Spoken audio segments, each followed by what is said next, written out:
අපි කොච්චර හම්බ කරත් ගෙදරට ආවට පස්සේ වියදම් වැඩි. වගතුවක් නැහැ. එහෙම වෙන්නේ ගෙදරට මොනවා හරි කරලා නිසා. මේක නම් ඇත්තටම මේ ලංකා භූමියේ ගොඩාක් නිවෙස් වලට මේ දේ කරලා තියෙනවා. මම හෝනියන් 100කට වැඩිය ගොඩ දාලා තියෙනවා. ගොඩාක් නිවෙස් වල ඒක ලක්ෂ ගණන් බලලා තියෙනවා මේ වීඩියෝස්. මිනිස්සුන්ට මම ඔප්පු කරලා පෙන්නලා තියෙනවා. ගේට්ටුව ළඟ ඊට පස්සේ ගේට්ටුවෙන් ඇතුළේ වෙන තැනින් ඊට පස්සේ පඩියේ නගින බහින තැන් වල ඒ වගේම තමයි සමහර ෆවුන්ඩේෂන් අස්සේ. ඒ කියන්නේ ගෙවල් හදන්න ඉස්සෙල්ලා අතිවාරම දාන්න ඉස්සෙල්ලා ඒ දේවල් දාලා තියෙනවා. එතකොට ඒ කරන ලද නීච කුල බන්ධනිකය, මහසොන් බන්ධනිකය, භූමි පාලුකය, විද්‍යා පාලුකය, නොයෙකුත් ආකාරයේ 25 ආකාරයෙන් හෝනියන් කරනකම තියෙනවා. ඒ දේවල් කරලා මිනිස්සුන්ව ඒ නිවෙස් භූමි වලින් එලවන්න තරහට පලිගන්ට ඉරිසියාවට මේ දේවල් කරනවා. ඒ කරාට පස්සේ මිනිස්සුන්ට ඒ ගෙදර අයට වෙන්නේ මොකද්ද? අමනුෂ්‍ය කරදර වැඩි වෙනවා. ඒ වගේම තමයි ලෙඩ රෝග වැඩි වෙනවා. සතුට සමගිය නැති වෙනවා.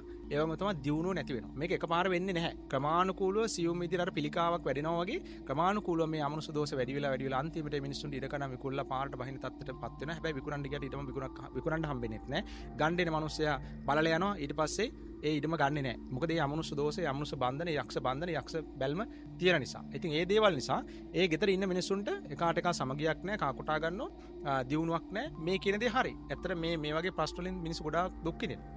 ඉතින් මේ වගේ දේවල් නිසා, ගෙවල් වලට කරපු දේවල් නිසා, ඒ හදිහුණියන් අනවින කොටි වෙන බන්ධන සහ ඒ ගෙවල් වල ගොඩාක් අයට පවුල් පිටින් මේ ඉනාවිස කැවිලා තියෙනවා. ඒ දේවල් නිසා ඒ පවුල් සම්පූර්ණයෙන්ම විනාශ වෙනවා.